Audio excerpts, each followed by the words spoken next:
What's going on, team, and welcome back along to another week of Super Rugby previews. This week we are looking at, of course, Super Rugby Aotearoa, 2 games coming out of round number 8. And of course we head our way over to Super Rugby AU, which is running into round number 5 this weekend. And of course we're going to be bringing along our special guest yet again to have a look at these 4 matches over this weekend. And we'll might as well introduce him first. Shane, welcome back along to the channel yet again. I hope you're well, sir.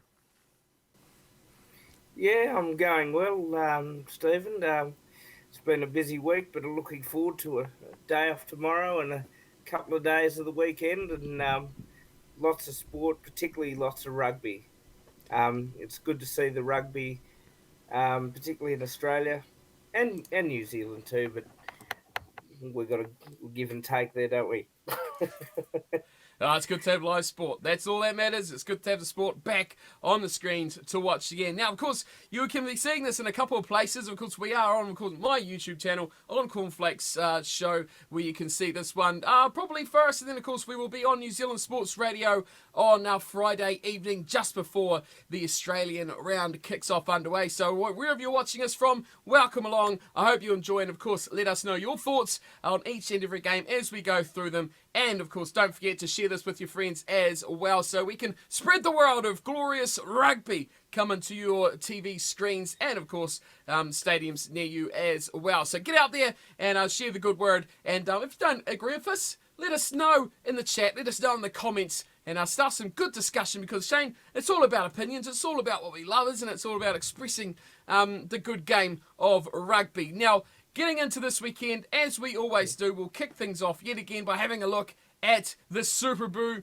leaderboard. And, you know, I come here every single week, and I come here and I sit here and skite about how well I'm doing yet again. And just before we kicked off recording this, I noticed in the top 1% of global Super Brew are my picks, about 450th out of 53,000 people playing a Super Rugby restart this season. So I'm having a great season of rugby picks so far. I'm sitting top of the table, and really having that nice 2-point lead is keeping me nicely out of touch of everyone who's doing the chase. The reviewer doing well in second. Batman has raced his way up to third. And it is Anti-Pottle 49er who has picked up this glorious yellow cap yet again this weekend. So it's sharing around, and it's a big piece of this as well, because the yellow cap really does pole vault players straight up that leaderboard. So it's a close one near the top, but I'm sitting here 2.5-point lead, and I'm pretty happy with my picks so far. But we could have a couple of really interesting games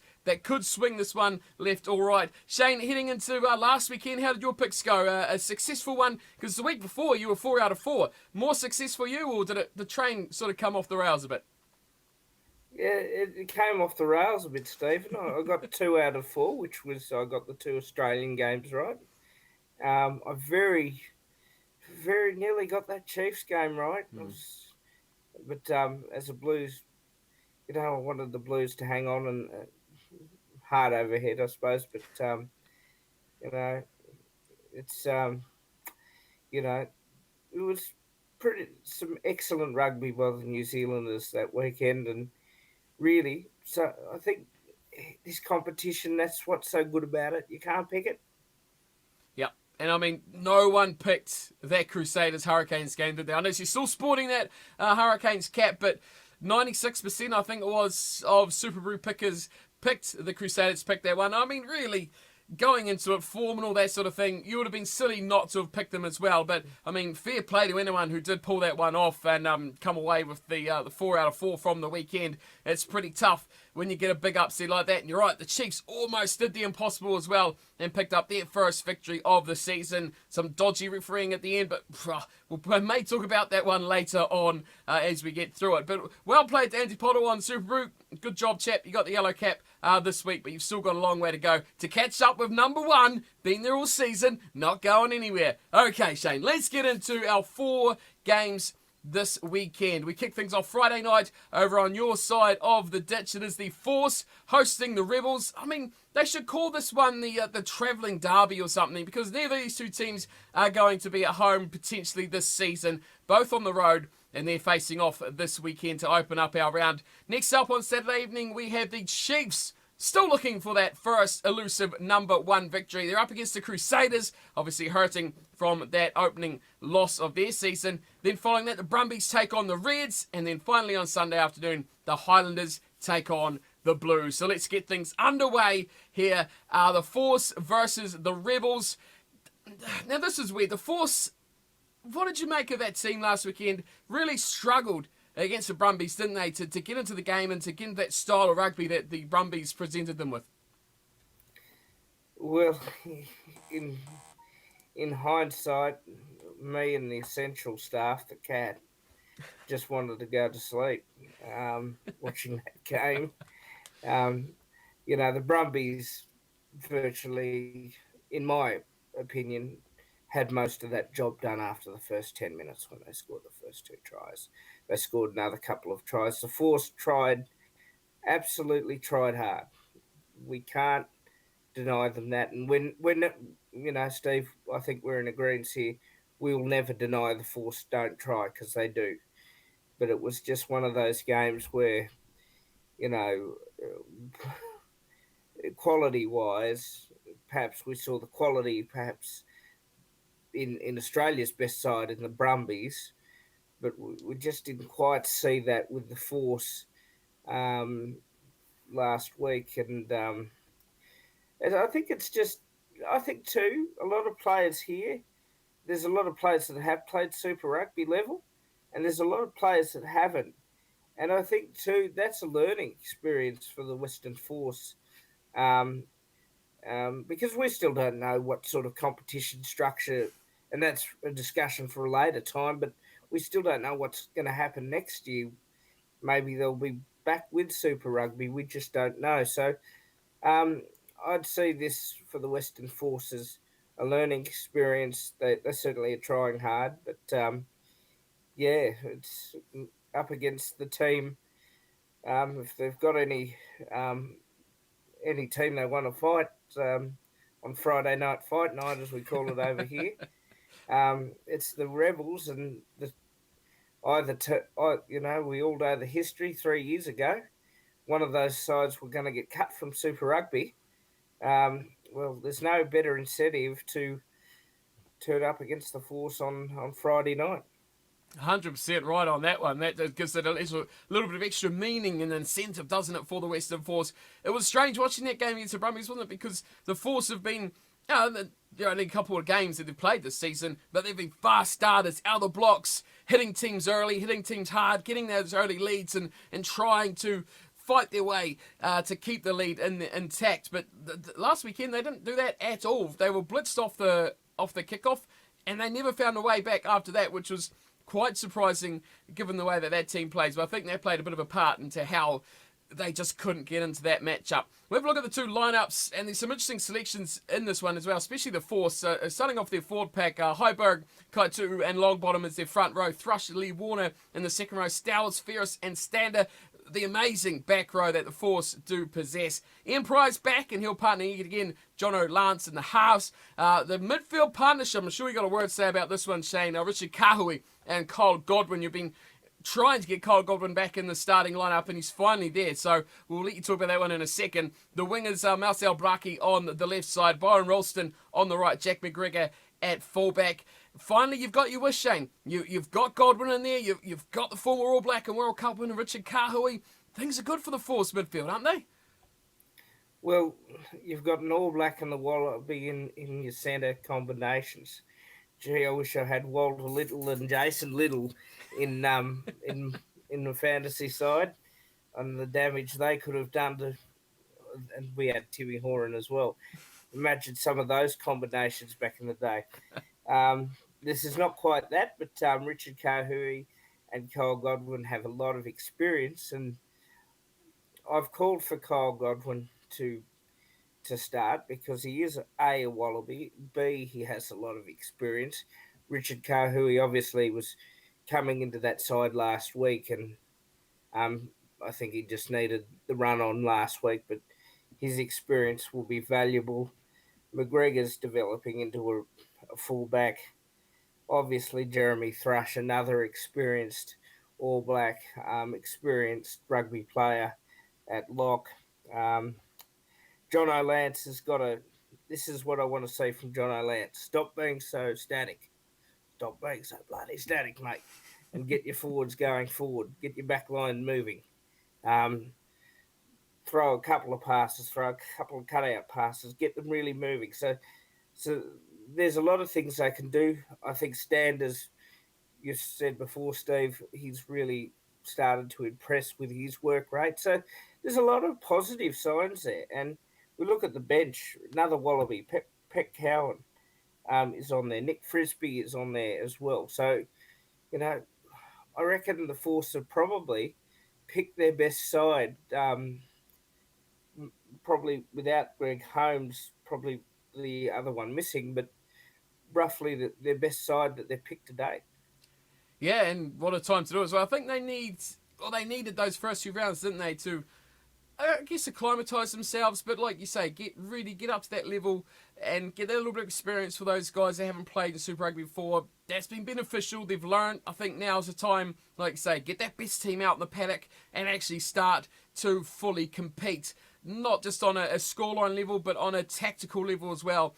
I thought last week they were trying to be the festival team. They wanted to score tries. They wanted to entertain, which is the rapid rugby way of playing the game. But I think now they need to settle down and take those shots at three. Keep the scoreboard ticking over. Mount pressure territorially as well as with possession.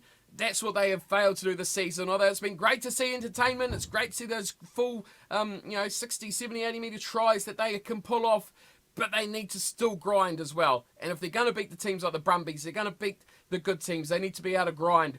And that is what they're kind of missing in the game here. Hopefully we'll see it this weekend up against the Rebels, who have named, well, an interesting team on their side as well. So we'll look at the Rebels team. Cameron Orr, Jordan Ulysses, and Jermaine Ainsley, the front row. So a couple of changes there as well. Hangana and Hosea, an experienced second row, very inexperienced second row for the Rebels there. The back row, Michael Wells, Richard Hardwick, and Isa Nasarani is back in that number 8 jumper. Ryan Lawrence and Matt Tamua are the halves combination, with Billy Meeks and Andrew Callaway in midfield, Korobesi on the left wing, and Tom Pinkers on the right. Reece Hodge moves to fullback. No Dane Haylett-Petty in this 15, or 23 for that matter, for the Rebels. Number of changes there. A very weak second row. It really is shaping up for a massive chance here for the Western Force against the team this Rebels side has named, isn't it? Yeah, Matty Phillips going to start off the bench.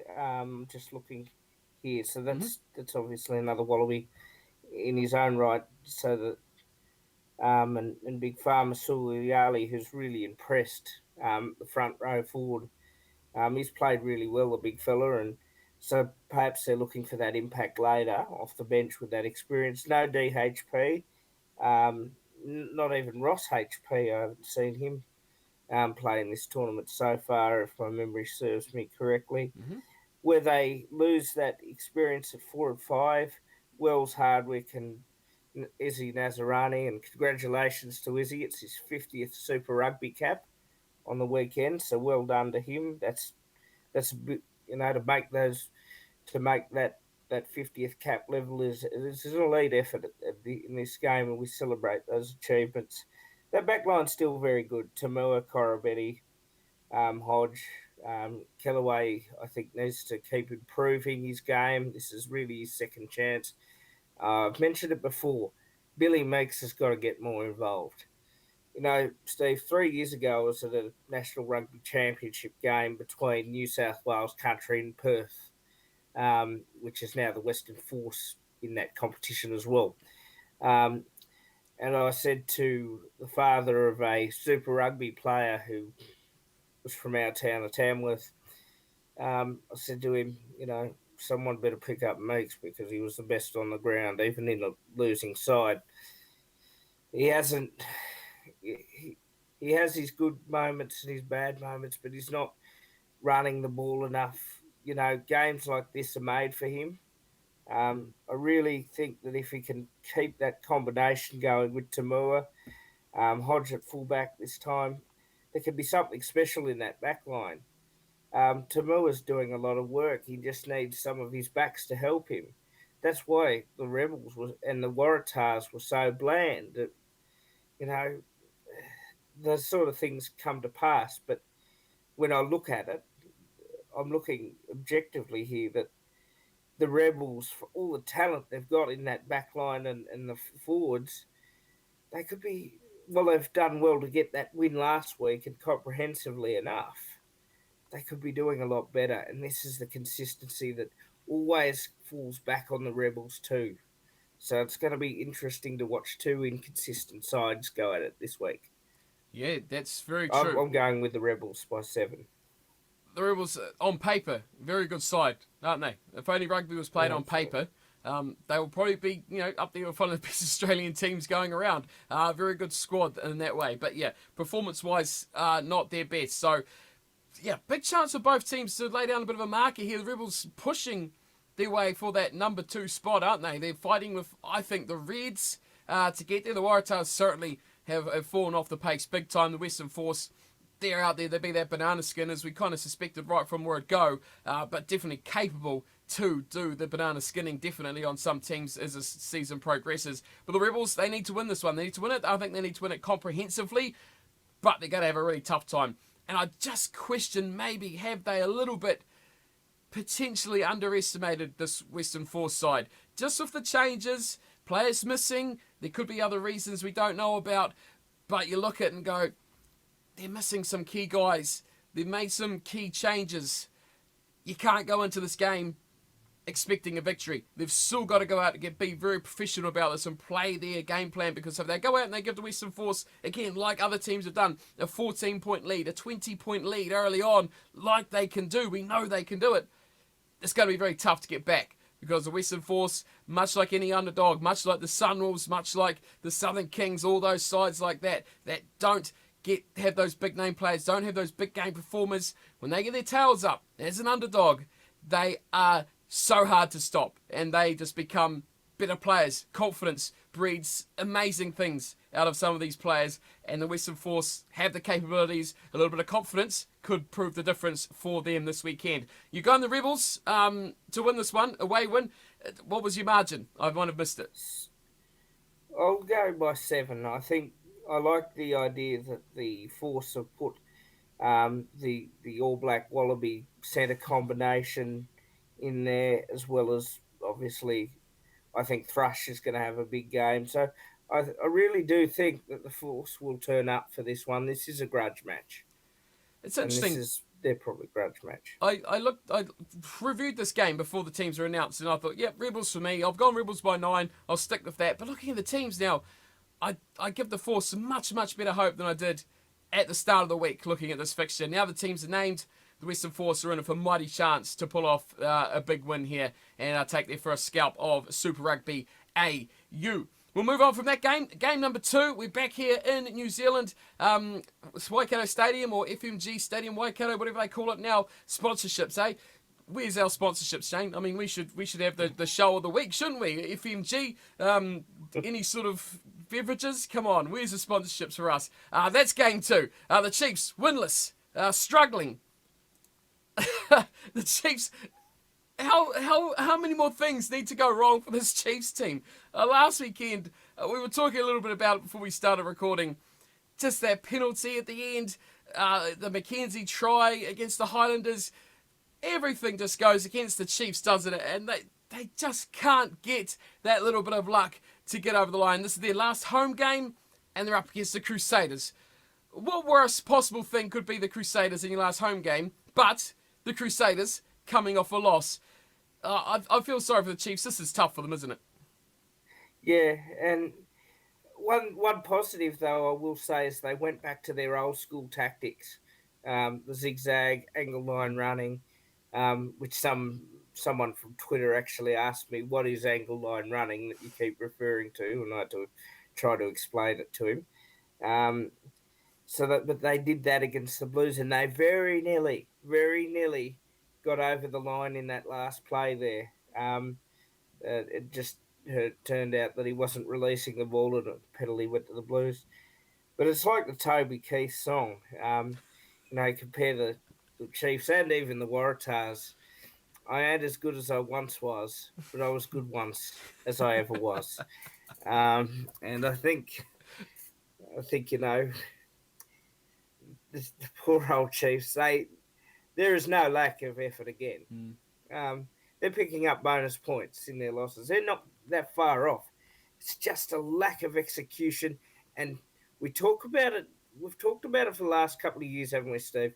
The lack of depth Mm-hmm. with the Chiefs, say compared to the Crusaders, um, and we talk about perhaps there's been some commentary, I believe, over the last week about maybe Gatlin's not quite um, achieving as a coach with the players that he's got at the Chiefs. So look, uh, yeah, look, the Crusaders, they they'll be disappointed with a loss, but they'll come out firing.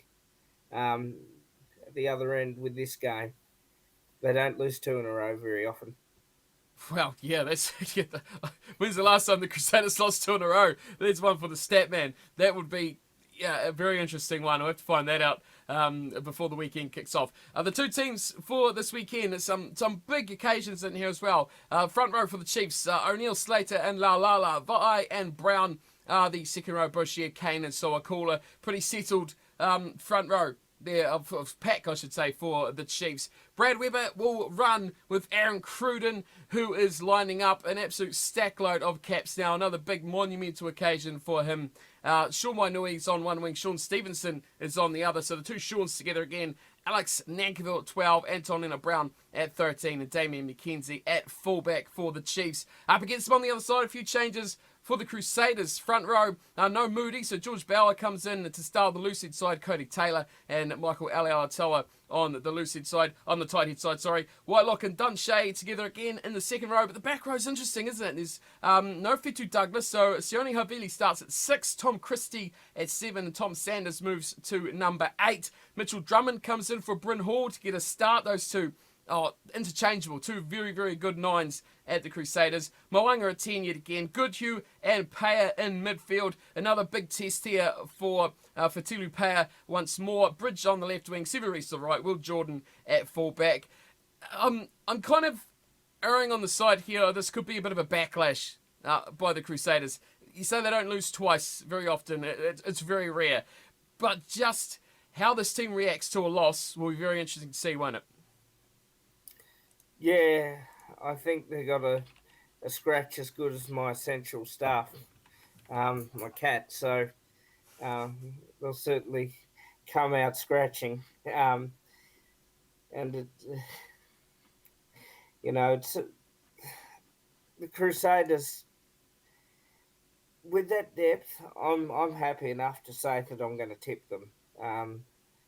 Not by probably the big margin that I tipped them last week, and found out we were all found out by the Hurricanes. Good on you. I had no sympathy for the Crusaders last week. They were appalling. Um, but yeah, look, they don't have too many poor performances. I can assure you of that. The quality in that back line, I look at that back line and I think, well, you know what, it's ready to fire again. I think the Chiefs have a good. I think the Chiefs have probably their best back line on paper this week. It's just consistency again. It's making sure they do the right things. Ball handling, not giving away penalties, because the Crusaders, they pick up on these things, and we know that lightning doesn't strike twice.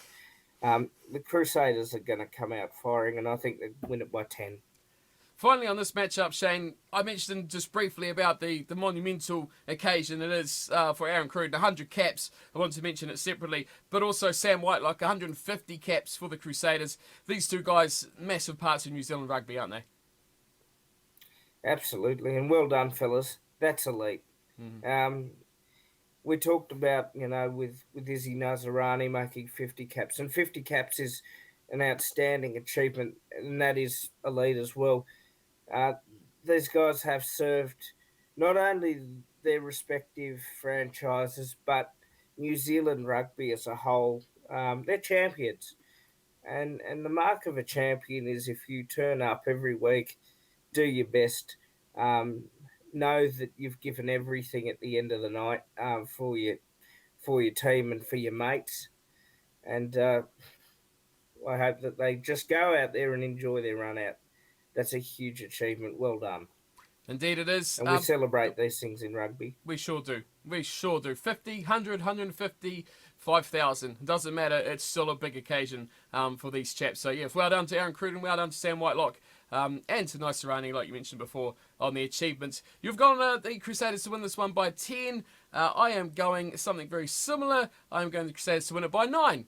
So we're within a point of each other there for this one, heading into our second matchup. Back over your side for game number 3. This is an intriguing matchup here. Brumbies versus the Reds. Now, I'm going to go through the teams first for this one too, because I think there's so much like-for-like matchups in here. So we'll go through both of them, and you can tell us what your thoughts are. But the pack battle, keep an eye on this. Brumbies first, home team.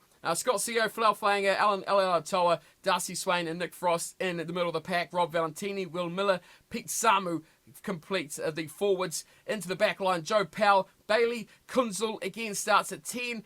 Simone and Kirandrani in midfield. Right on the left wing, Carter on the right. Goodness, that's more confusing to say than I thought it would be. And Tom Banks is at fullback for the Brumbies. Up against in the Reds, this is where I think it's going to get really interesting. Dane Zander, one I'm not too familiar with. He starts in number 1. Brendan Painga Mosa will start at hooker. Taliana Tupou again in the number 3 jersey. Angus Blythe, Luke Khan, Salakai Loto in the second row. Angus Scott Young, Liam Wright and Harry Wilson. The pack, we've got Scott Maulua at 9 with James O'Connor at 10. Midfield, Hamish Stewart, Hunter Paisami, the impressive 13, starts yet again. Filippo Dalgunu on the left wing, Chris Fiawi Sortea on the right, Jock Campbell at fullback. The pack battle is going to be massive. The back line, though, is where I think this game is going to be won and lost. What are your thoughts on these two teams? Impressive as they are, where's it going to be decided? Well, I think it's unlike the 2 Australian games last week. This is probably going to be a better Australian game this week. Definitely. Hopefully, and otherwise, the essential staff and I will end up falling asleep, and that cat can sleep. Look,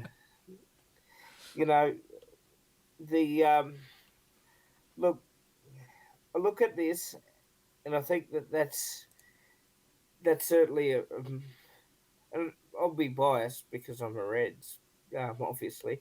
That's the best Reds sides, that we've seen in a very long time, since 2011. And this Brumbies side has a load of stars in there as well, and their depth is outstanding.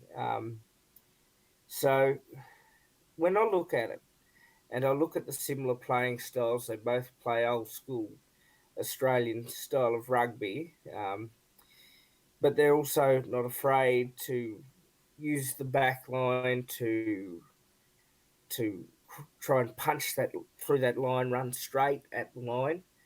And this is, again, my way of explaining our tactics. Look, it's this game, unlike other Australian games, makes you quite excited because of the similarity. But with the Brumbies, they're like the Crusaders. They don't lose as many games as other sides, perhaps in Australia, do. So, look, I'm going with my head over my heart here, but I think it'll be a close game. I think it'll be 3 points in it to the Brumbies, and I think what they're just going to have, perhaps, is just with their forwards.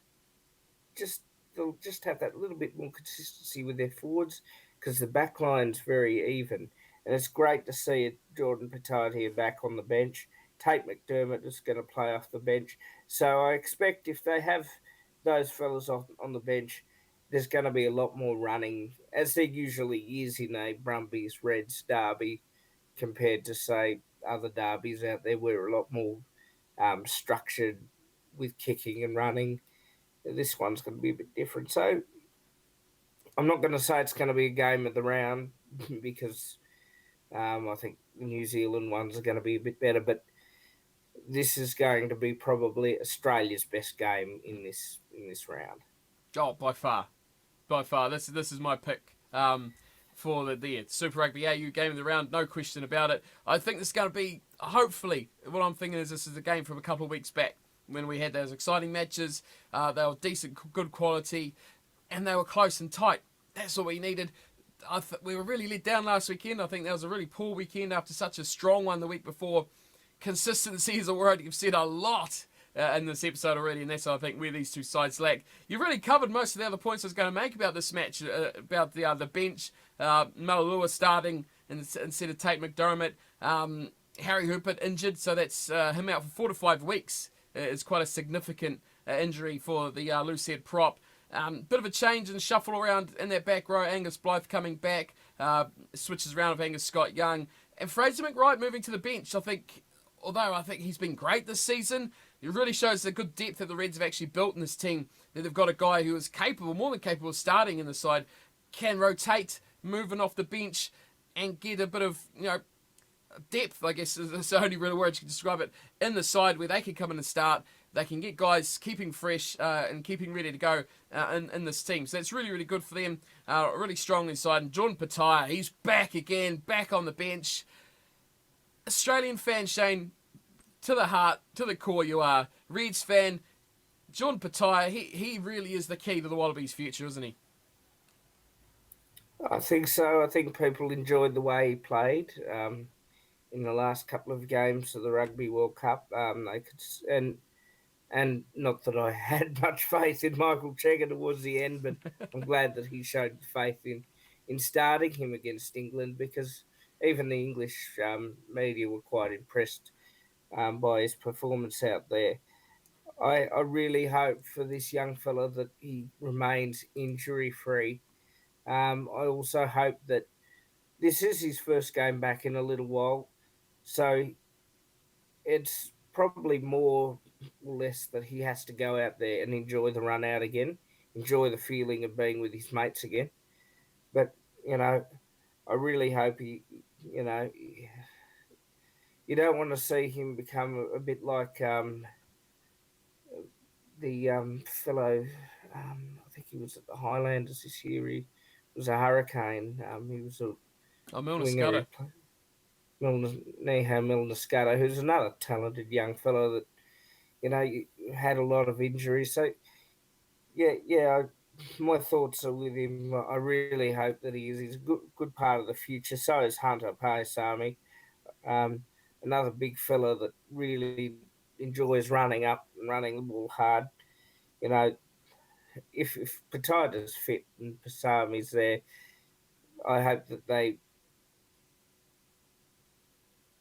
move Stewart to fullback, because Stewart's more of a fullback, in my opinion. So, look, it's great to see him back, and really hope that this time, fingers crossed, he goes through with a good steady run, plays plenty of games, plays plenty of minutes, and enjoys his footy.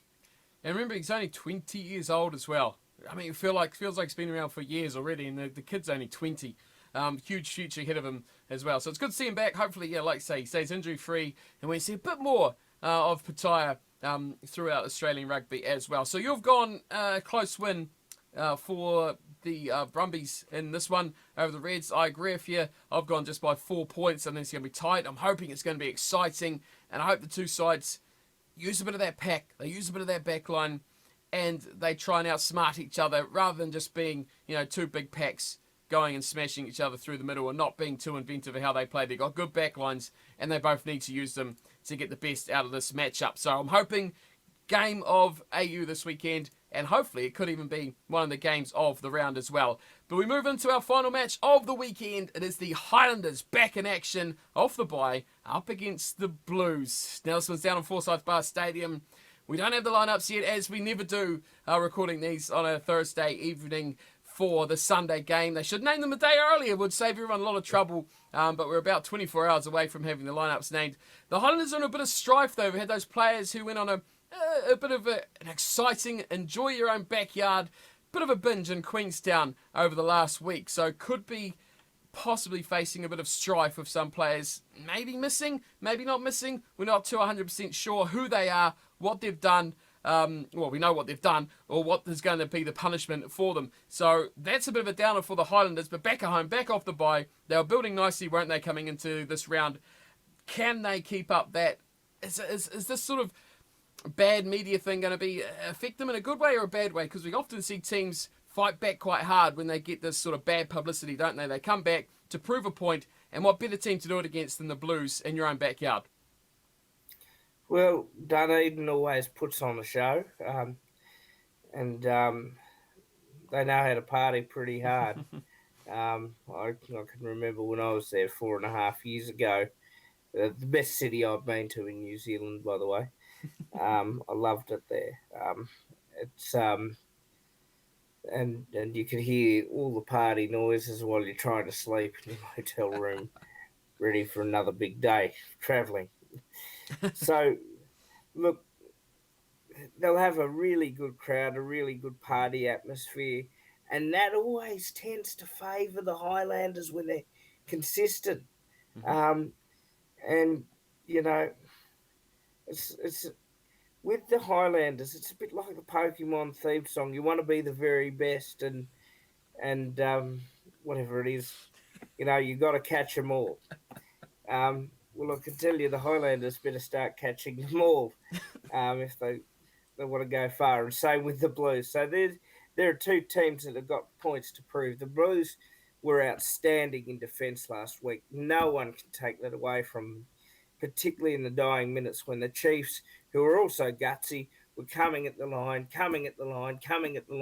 and the Blues held them out. The Blues have learned a lot of lessons from Leon McDonald, a former Crusader himself, as their coach. The Highlanders are certainly not the Highlanders of 2015, 2016, where they were really up there. They won the title. They were, I think, top four the next year. But you want to see them play. They play an unstructured game, Mm-hmm. and that can work, and sometimes it can go against them. But if they just come out there and the halves control things, they've got a good forward pack, a good strong forward pack that can really take it to any New Zealand franchise on the day. So um, it's a game that I will enjoy watching on Sunday afternoon. And I wish this was the lead up Friday night game. I think perhaps that's something to think about for next season, bringing it back to Friday and Saturday nights. But based on this, and based on the fact it's in Dunedin, I will go with the Highlanders by a point. But I think this will be a good game. It'll be a good game in its uncertainty. I said something 2 or 3 weeks ago. I said, after the Highlanders lost to the Crusaders at Forsyth Bar, I said they will not lose another game at home this season.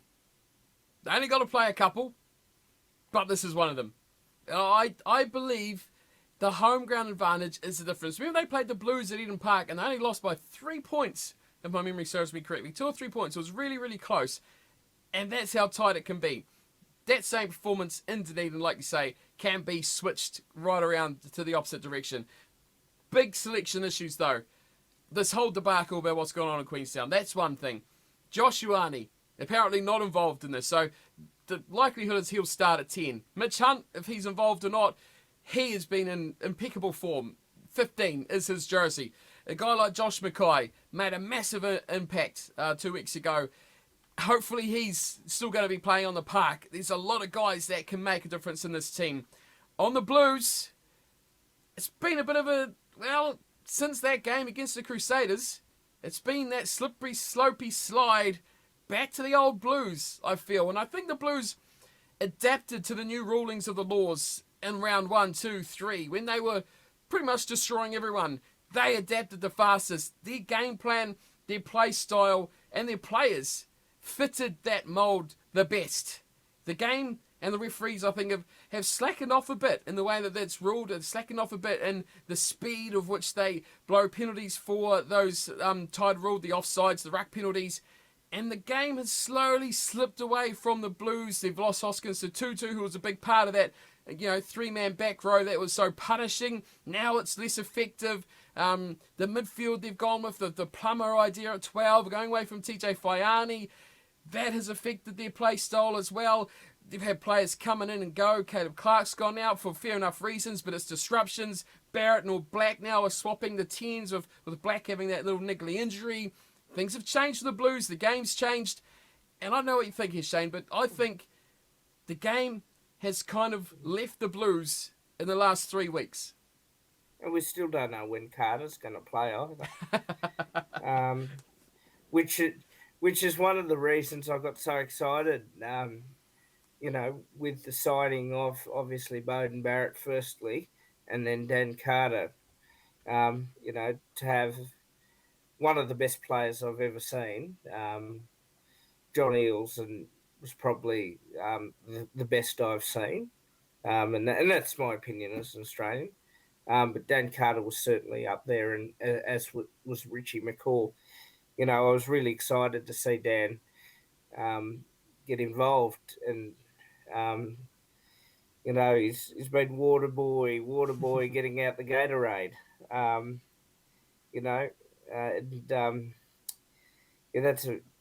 It's a bit disappointing, but maybe there's some other issues there. But the Blues have been certainly better than what they have been in the past, and that is good to see. And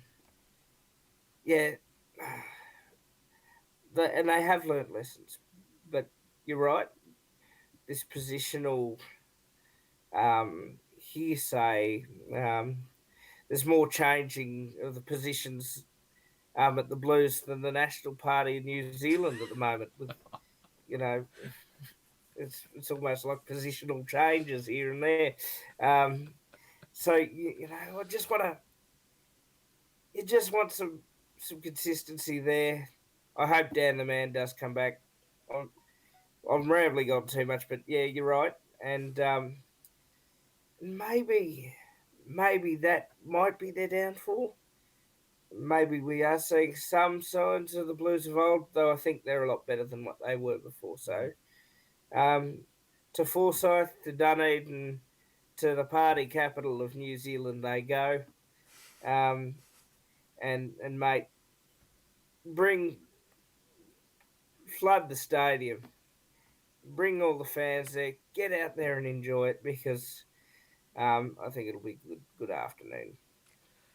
There was the talk. Dan Carter was supposed to play 2 weeks ago.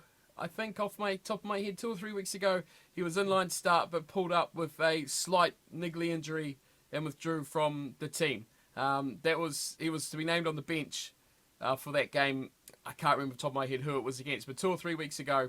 And since then, things have changed. Black's injury, of course, forced changes, and maybe we'll see him this week off the bench instead if they go back to the Black at 10. Barrett goes back to fullback, sort of rotation that they've been doing with that side. So it'll be interesting to see how it goes. You've gone the Highlanders by a solitary point, and my friend, I cannot agree with you anymore. That is exactly the same as my pick. It's going to be close, it's going to be tight, it's going to be exciting, and there's going to be hopefully a packed crowd there as well to will the Highlanders home. We agree on that one yet again, and I hope we can sit here next week celebrating our fantastic picking skills and another good Highlanders victory in this round of Super Rugby Aotearoa. That is it for our week though, Shane. It's been, I think, a weekend that should be filled with some exciting rugby games. Is there any final thoughts you'd like to add before we wrap up our this week's episode? Yeah, it's a point that I think I said a few weeks ago. And this is perhaps more a serious note here, if I could, Steve. Rugby unites, rugby heals. Rugby is a part of the healing process in uncertain times that we live in now. So we really think about the people of Victoria doing it tough. You know, Steve, I talk about my love of Australia, and we have a bit of a joke, and we're really thinking of you. So particularly the Melbourne Rebels, go out and do your state proud.